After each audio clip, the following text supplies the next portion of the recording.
Hey Siri, Mm-hmm. what's the weather like in Canada's Rocky Mountains? It's currently raining and 14 degrees. Expect cloudy skies starting early in the morning, then rain tonight. Temperatures are heading down from 14 degrees to 12 tonight. Nah, that's no fun. A little thing about me. When I first started using Siri, I switched to the Australian female voice version right away. Now, there was just something about it that made it feel more human, more empathetic. Almost, and I know this sounds silly, almost like there was a real connection with someone. Hey Siri, Mm-hmm. what movies do you recommend on Netflix tonight? Here are movies available on Netflix: Knives Out, The Monster, Chinatown, The Warriors. What happened, Miss Simone? Do you want to hear the next 5 movies? No, none of those. Hey Siri, Mm-hmm. where is the nearest restaurant? The closest one I found is McDonald's on Walden Gate Southeast. Is that the one you're looking for? No, not today. Hey Siri, Hmm? play Stories and Strategies, the podcast. Playing podcast stories and strategies for public relations on Apple Podcasts.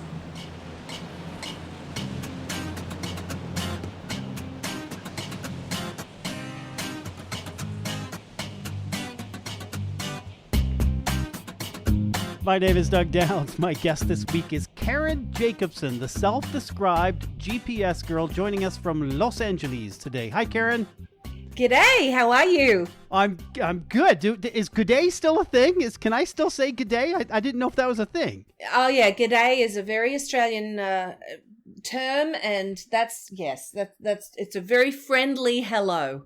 But not shrimp on the Barbie. That's totally bogus, right? No, especially because I'm vegan, so I don't shrimp on the Barbie anymore. Perfect. Now, Karen, normally at this point, I read the guest bio, but instead I'm going to do something a little bit different. So Okay. hang with me here. Hey, Siri, who is Karen Jacobsen? Karen Elizabeth Jacobsen is an Australia-born and New York-based entertainer, singer, motivational speaker, voiceover artist and songwriter. There you go. Wow. Now you've introduced yourself, kind of. It actually worked. Well, see, I have to say that often if I attempt to use the voice of Siri, it doesn't work out. She doesn't understand me. She understands my husband, my son. But when I ask her a question, there's a big nothing. That's amazing. Karen, you are the voice of Australian female Siri, the GPS girl, heard on about 400 million GPS and smart-enabled devices worldwide. You're also an author of 2 books on Amazon. We've got the links in the show notes. You're a keynote speaker, a voiceover artist, and a singer-songwriter. Now, Karen, you grew up in small town, Australia. Then you ended up moving to Sydney. But your dream had always been to move to America to become a professional singer, just like Olivia Newton-John. And it was in New York, 2001. You got your big 2002. 2002. You got your big break responding to an ad for voiceover work. What happened? Well, there was a client looking for a native Australian female voiceover artist living in the northeast of the United States. And I read that description. I'm like, this is a description of me. It's so specific. And I went to the audition. And they had me say some things like, at the next intersection, turn left. If you're listening to this and driving, don't listen to my directions right now. I'm making a point. Excuse me. And then there was, you have reached your destination. And everybody's not so favorite, recalculating. And I said these words and recorded them. And then I came out of the booth to the control room and they said, oh, that's great. We want to hire you. Getting the job on the spot doesn't happen very often in the entertainment business either. And they said, we need to take you to a town in upstate New York called Ithaca. And in Ithaca, we are going to put you in a hotel room and then we will take you to the studio every day for 3 weeks. We are going to record a script. I'm going to need you for 50 hours of recording to capture every combination of syllables possible so we can chop that up and create a voice system based on your speaking voice. So it wasn't just words. You were speaking in phonetics, kind of. Well, they'd created a script that captured every combination of syllables possible. So I was saying words and sentences and phrases. Gotcha. And it was what, a couple of weeks later, you actually found out what this was all about from a friend? A couple of 2 years later, actually. 2 years. I went back to my life as a singer and songwriter in New York City and was writing music, recording songs, touring.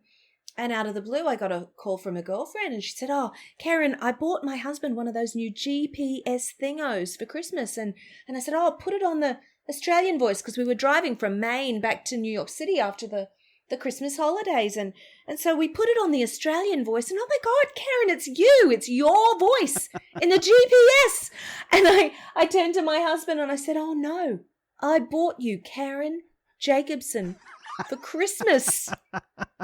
This is how I found out that my speaking voice had ended up in now 1 billion GPS and smartphones and elevators and cruise ships and software applications telling people what to do and where to go while I'm talking to you right now. And so, I mean, a lot of people will think, there it is, you got it, right? Fame, fortune, limos picking you up every night. But the reality, yeah, the laugh tells it all.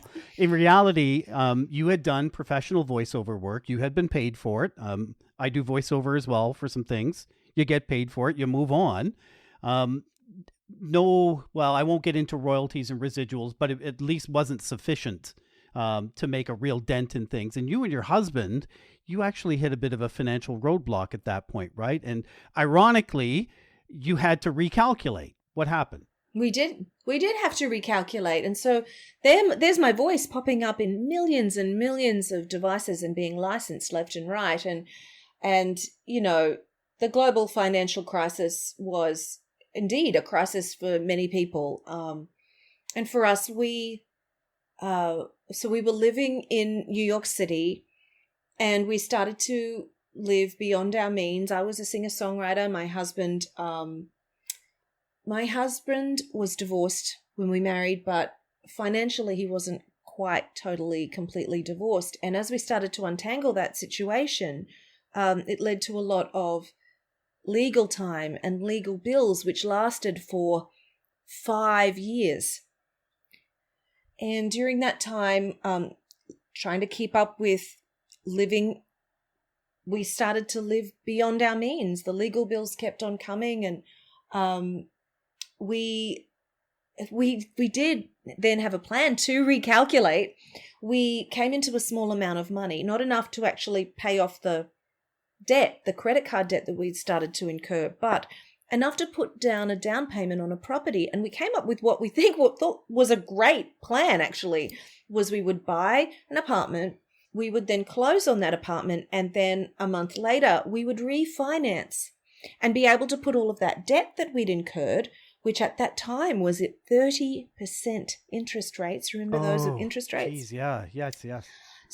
So we were going to fold that into the mortgage, refinance and fold it into an 8% interest rate, which was actually a fantastic plan, except we closed on our apartment on August 28th of 2007. And that was exactly... we couldn't have planned it in a more challenging way. So I called our mortgage guy, Tim, and I said, "Tim, it's Karen, we're ready to refinance and put all of that debt into our mortgage." And he said, "Oh, Karen, I'm sorry, but those mortgages, those subprime mortgages where you didn't need to show any paperwork because you probably didn't have the paperwork, they're now illegal. We cannot actually help you. I'm sorry." So we were stuck, and we had this beautiful new apartment that we couldn't afford to live in, and the legal bills kept on coming. And by this time I was 6 months pregnant with our son, and work in the entertainment business was the first to go at that time. And as we've discovered more recently, that's a non-essential industry. And we hit rock bottom. We were living in a beautiful new apartment and we didn't have the money for groceries. Oh, wow. It was ludicrous. I even now, these years later, I look back and think, how could that possibly have happened? But, you're in the middle of what is such a difficult situation, and it's like a train running with no brakes and that you don't have any control over, even though, of course, we could have made other decisions. But at the time, it didn't seem like it. And we knew we needed to recalculate. We knew we needed to do things differently. And what we did was we called a real estate agent, and we put tenants into our home so we could bring in some money right away. Back in Australia or the one in New York? The one we were living in that we couldn't afford to live in. I called up the airline, and I booked frequent flyer mile tickets for my husband, our baby son, who had been born, and myself to fly to Australia. And we moved in with my parents. And I was a woman of 40 years of age, and we were moving in with my parents. It's embarrassing, but my goodness, we were so lucky to have them and to have somewhere to go. And they helped us we got out to Australia. I think we slept for the first 2 weeks. It was just, we were emotionally, physically, and financially exhausted and had this tiny baby. And then we started to work, and we just knuckled down, and I got on the phone with 19 credit card companies. Oh. And one by one, I did 0% 5-year deals. And then I spent 11 months on the phone with the mortgage company from January to December of 2009. And I was working toward to modifying our mortgage. And this was through periods of time where there was 0 new mortgages being approved in New York State because the laws were changing so quickly. Mm-hmm, mm-hmm. But from a different time zone, right, Doug, I persevered, and finally on Christmas Eve of 2009, we were approved for a mortgage modification, and we could start to make plans to move back into our apartment.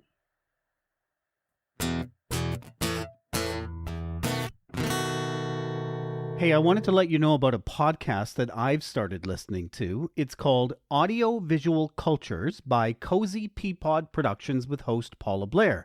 Now, this is a podcast that explores film, media, arts, and culture, all through conversations with practitioners, researchers, and creative types.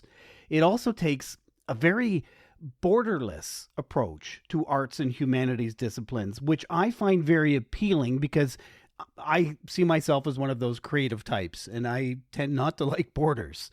It's called Audio Visual Cultures. Look for it on any podcast directory or at audiovisualcultures.com.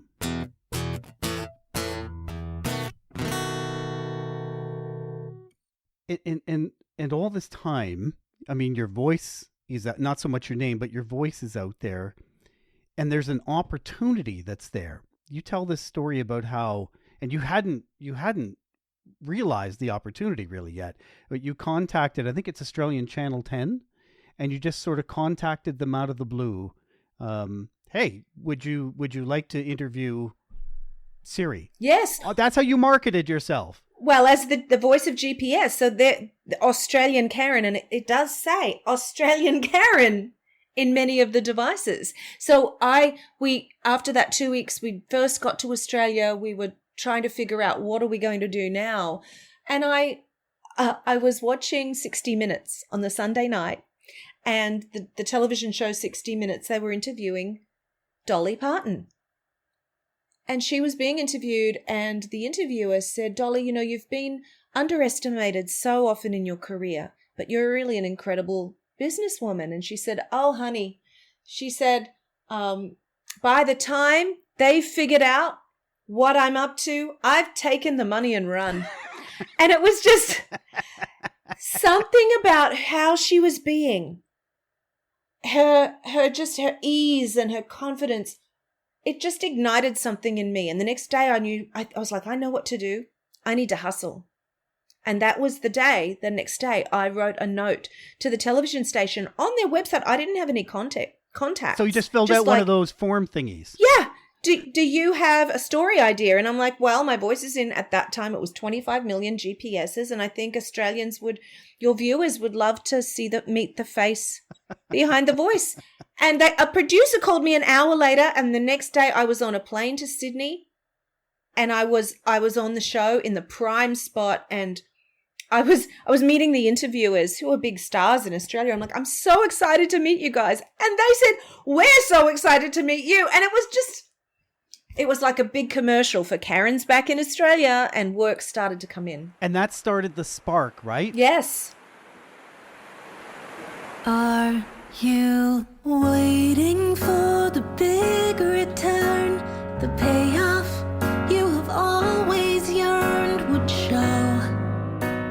And I'm gonna flash forward here, but now you're at the point where you're a professional singer. You performed in concert halls, sports stadiums, Chavez Ravine in Los Angeles, for example. How do you enjoy that? How do you enjoy not so much the singing in stadiums, but the notoriety now? Motivational speaker. Now you're Karen, right? It's changed.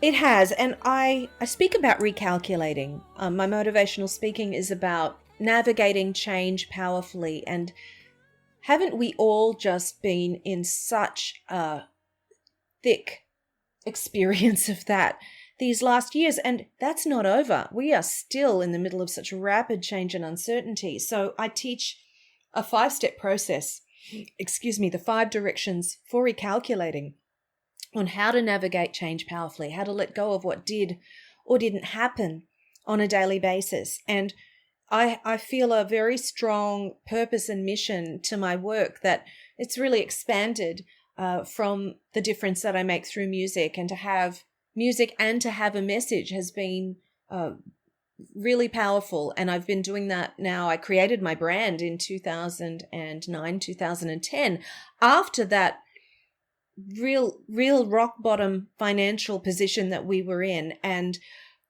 making an impact is... that's where it's at for me. I'm not motivated. I'm motivated by creativity and impact.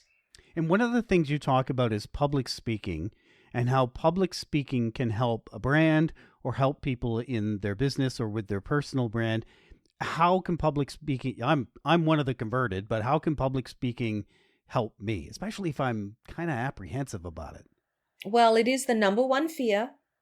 People would rather die than speak publicly. The fear of death is less than the fear of speaking in front of people. And I think it's partly because we have the experience of being exposed or found out.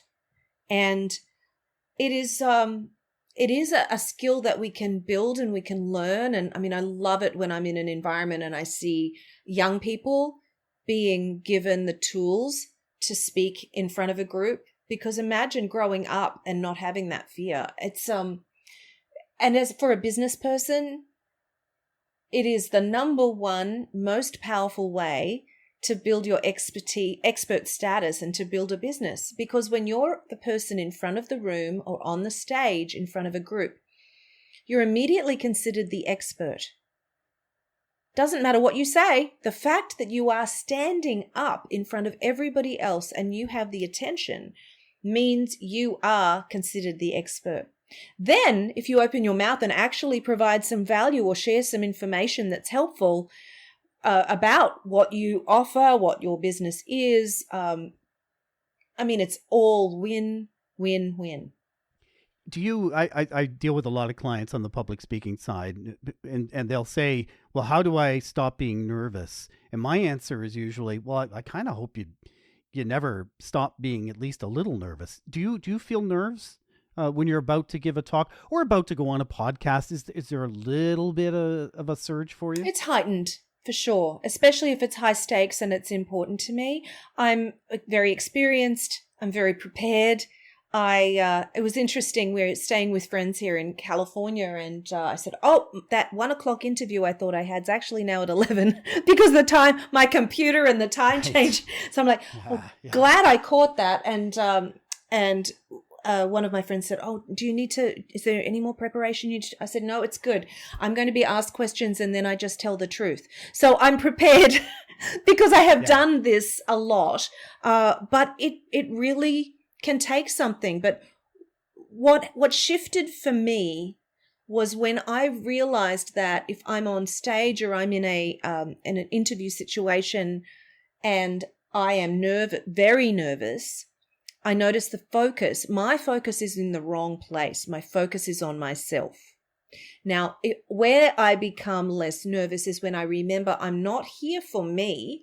I'm actually here for your listeners, Doug. I'm here today to provide something, to share something. There might be just one moment, one story that will be helpful or useful, or inspiring, or help somebody set a new direction for themselves. It's the same on stage. If I notice myself getting very nervous, I realize I'm thinking about myself. How do I look? What are they thinking of me? And then my job is to get my focus back out to where the message is going. Well, Karen, it is a pleasure and kind of a treat to get to talk to you today. I really appreciate it.